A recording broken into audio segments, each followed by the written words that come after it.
students, this is Radhika Gaur with the session number 13 of your chapter Atoms and Molecules. तो अभी हम यहाँ पे अपना सेशन नंबर 13 डिस्कस करने वाले हैं, in which we are going to discuss about question answers of our NCERT exercise. So let's start with the question number 1. A 24-gram sample of compound of oxygen and boron was found by analysis to contain 0.096 gram of boron and 0.144 gram of oxygen.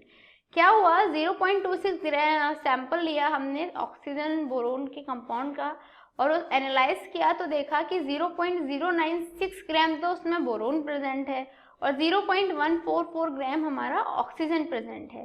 Calculate the percentage composition of the compound by bit. आपको क्या करना है, उसका percentage composition find out करना है. तो देखो mass of compound हमारे पास कितना प्रेजेंट है, 0.24 ग्राम. क्लियर, आई मीन टू से 0.24 ग्राम. मास ऑफ बोरोन कितना हो गया, 0.096 ग्राम.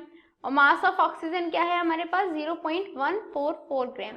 तो परसेंटेज बोरोन की क्या हो जाएगी, mass of boron upon mass of compound into 100. तो मास ऑफ बोरोन कितना है, 0.096 अपॉन मास ऑफ कंपाउंड कितना है, 0.24 ग्राम इंटू 100. तो आंसर आ जाएगा हमारा इसे सॉल्व आउट करके 40%. Clear.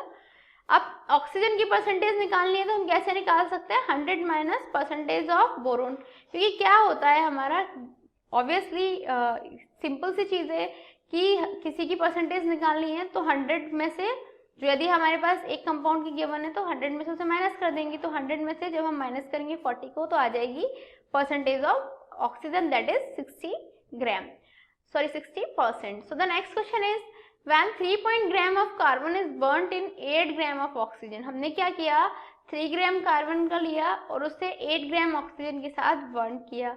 11 gram of carbon dioxide is produce. तो क्या हुआ, 11 ग्राम कार्बन डाइऑक्साइड का प्रोड्यूस हुआ. What mass of carbon dioxide will be formed. कितना मास कार्बन डाइऑक्साइड का फॉर्म होगा जब 3 gram of carbon is burned in 50 gram of oxygen. यदि हम 3 ग्राम कार्बन को 50 ग्राम ऑक्सीजन के साथ बर्न करेंगे. Which law of chemical combination will govern your answer. कौन सी लॉ आपका आंसर को सिग्निफाई करेगी, डिफाइन करेगी. देखो C+O2 is equal to CO2 होता है. क्लियर. यदि हमने कार्बन का मास लिया 12 ग्राम, O का लिया है 32 ग्राम, तो CO2 का हो जाएगा 44 ग्राम.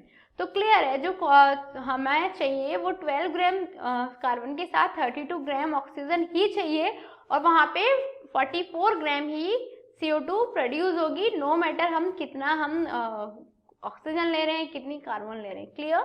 So this answer will govern by the law of constant proportion. क्योंकि लॉ ऑफ कांस्टेंट प्रोपोर्शन क्या कहती है कि जो एलिमेंट्स होते हैं किसी भी कंपाउंड में वो फिक्स प्रोपोर्शन में प्रेजेंट रहते हैं. क्लियर.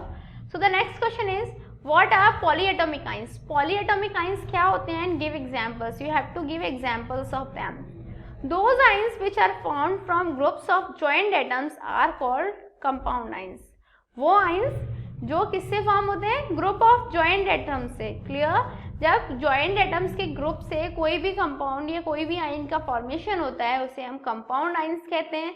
जैसे हमारे अमोनियम आयन हुआ NH4 नेगेटिव, या कार्बोनेट आयन हुआ दैट इज CO3 नेगेटिव, या सल्फेट आयन हुआ SO4 नेगेटिव. ये सब क्या है, ये सब हमारे पॉलीएटॉमिक आयंस है. क्योंकि जो कंपाउंड आयंस होते हैं are also known as polyatomic ions. Compound ions को ही हम पॉलीएटॉमिक आयंस कहते हैं. तो क्लियर हुआ क्या होते हैं polyatomic ions. Those ions which are formed from groups of joint atoms, clear, are called polyatomic ions. Example के लिए ammonium ion, carbonate ion, sulphate ion, ये सब इसके एग्जाम्पल्स हो गए. Next question is, when the write the chemical formulae of the following. आपको chemical formulas लिखने हैं. फर्स्ट है मैग्नीशियम क्लोराइड. अब देखो Mg की वैलेंसी होती है +2, वो क्या होता है, डाइवेलेंट कैटायन होता है. क्लोरीन की वैलेंसी होती है -1, वो एक मोनोवेलेंट एनायन होता है. जब दोनों का क्रॉस ओवर कराएंगे तो फॉर्मेशन होगा MgCl2 का. तो मैग्नीशियम क्लोराइड का फॉर्मूला क्या हो गया, MgCl2. सेकेंड है हमारा कैल्शियम ऑक्साइड. तो अभी कैल्शियम ऑक्साइड में कौन कौन से एलिमेंट प्रेजेंट है, कैल्शियम और ऑक्सीजन. कैल्शियम की वैलेंसी होती है +2, ऑक्सीजन की वैलेंसी होती है -1. तो फॉर्मूला जब क्रॉसओवर कराएंगे तो बनेगा Ca2O2. बट इसको जब सॉल्व करके हम शॉर्ट फॉर्म में लिखेंगे तो क्या आंसर आ जाएगा, CaO, that is calcium oxide. Next है कॉपर नाइट्रेट। कॉपर नाइट्रेट में कौन कौन से एलिमेंट्स प्रेजेंट रहेंगे? नॉर्मली Cu और NO3 दो अलग अलग जो हमारे एलाइंस हैं, कैटाइंस हैं, वो प्रेजेंट होंगे।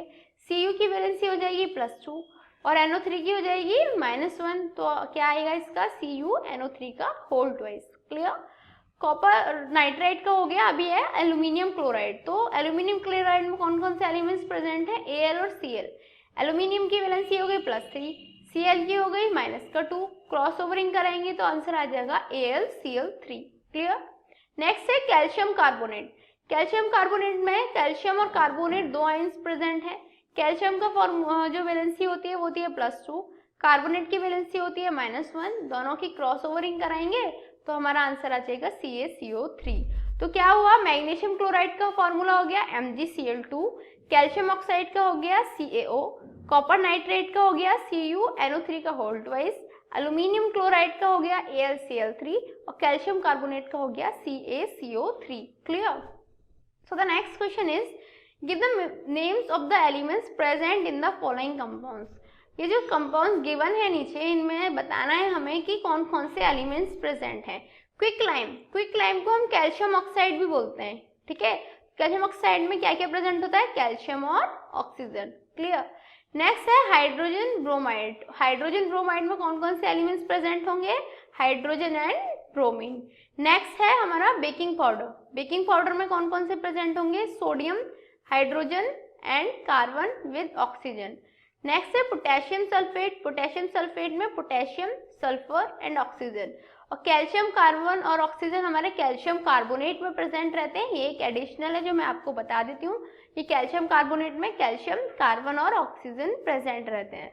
तो अभी जो मेन क्वेश्चन में 4 के बारे में पूछा है दैट इज क्विकलाइम, तो उसमें कैल्शियम और ऑक्सीजन प्रेजेंट रहेंगे।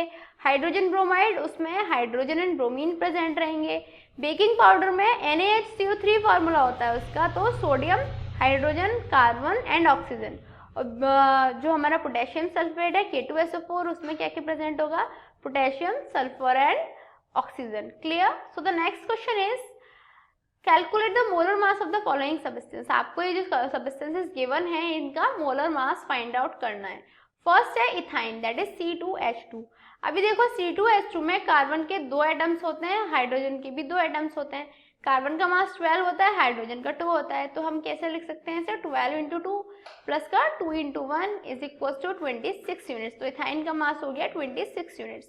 वहीं पर S8 मॉलिक्यूल में क्या होगा? 8 × 32, क्योंकि 32 हमारा सल्फर का मास होता है, तो आंसर आ जाएगा हमारा 256 यूनिट।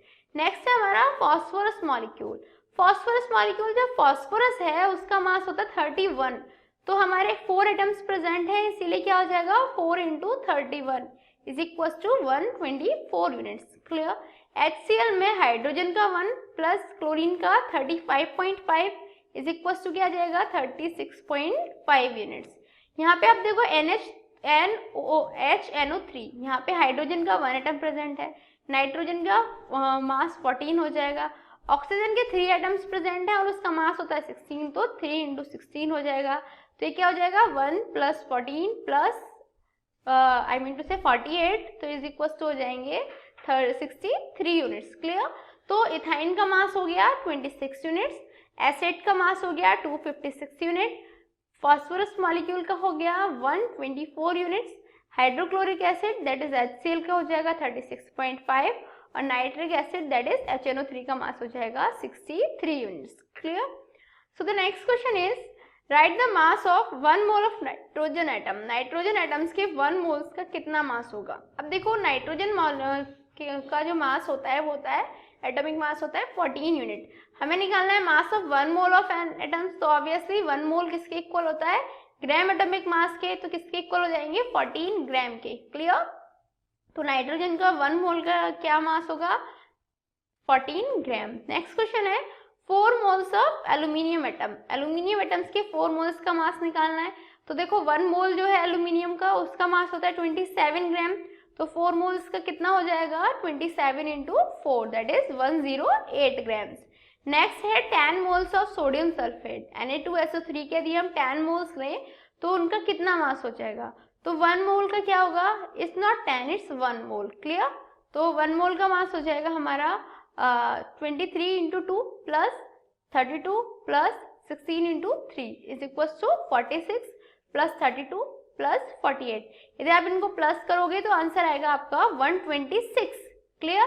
बट हमें 10 का निकालना है, इसीलिए 126 में हम 10 के इंटू कर देंगे तो ओवरऑल आंसर आ जाएगा 1260 ग्राम्स। तो 10 मोल्स ऑफ Na2CO3 का हो जाएगा 1260 ग्राम्स और 1 मोल का हो जाएगा 126 ग्राम्स। क्लियर। जबकि 1 मोल का तो 126 ग्राम है, बट 10 मोल का हो जाएगा 1260 ग्राम्स, क्योंकि 1 मोल जितना हमारा मास आएगा उसमें हम 10 की इंटू करके 10 मोल्स का मास निकाल लेंगे। सो the next question is convert into moles. जो हमें ये सब्सटेंसेस गिवन है इनको हमें मोल्स में कन्वर्ट करना है। क्लियर। गिवन है 12 gram of oxygen gas, 12 gram of oxygen gas को मोल्स में कैसे कन्वर्ट करेंगे? O2 इज इक्वल टू क्या हो गया 16 into 2। Clear. That is 32 grams. Clear. 32 grams of O2 is equal to 1 mole होता है, तो 12 gram of O2 is equal to हो जाएगा 1/32 इंटू 12 ग्राम। आंसर कितना आ जाएगा 0.375 मोल। क्लियर। नेक्स्ट है 20 ग्राम ऑफ वाटर। वाटर के 20 ग्राम्स को हमें मोल में चेंज करें तो देखो वाटर का एटॉमिक मास होता है 18 ग्राम, 2 प्लस 16 हो जाएगा तो 18 ग्राम आ जाएगा। अब 18 ग्राम ऑफ वाटर का जब 1 मोल के बराबर होगा तो 20 ग्राम ऑफ वाटर किसके बराबर होगा 1/18 इंटू 20 ग्राम, दैट इज 1.11 मोल के बराबर। Clear.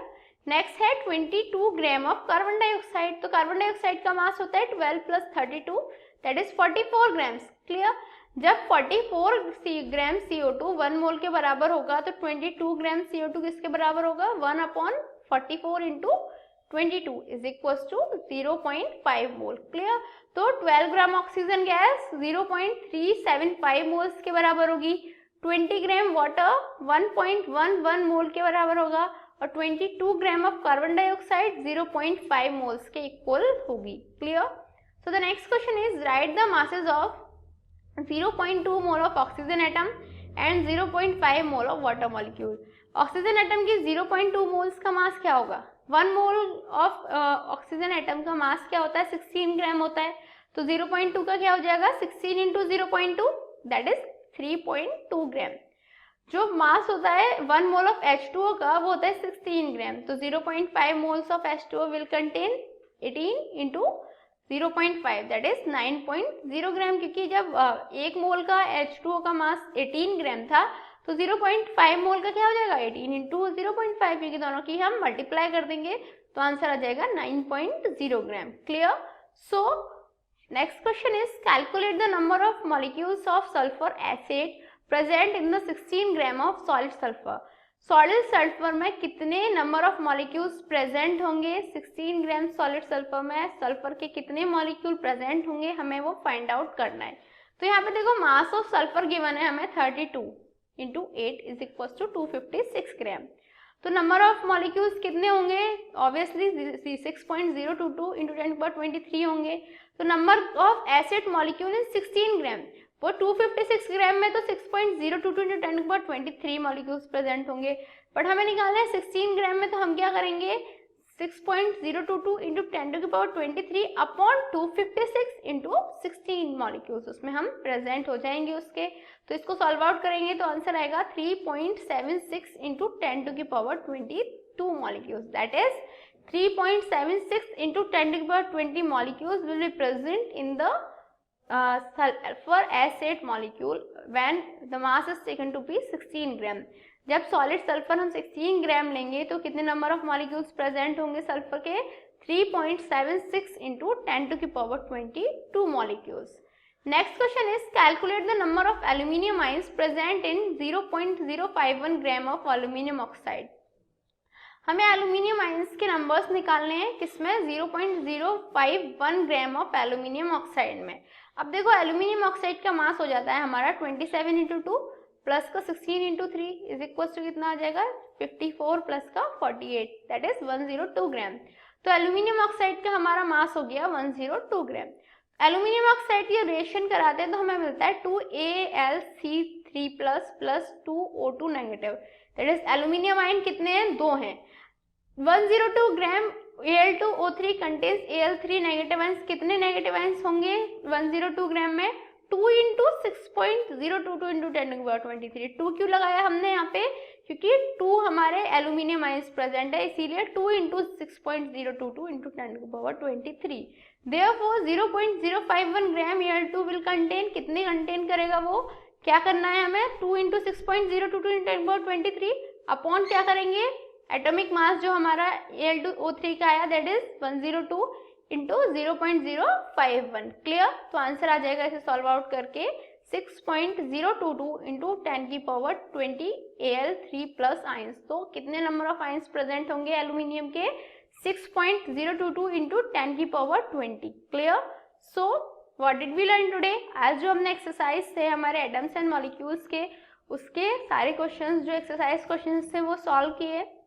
In next chapters we will gonna learn about more about our science textbook. Till then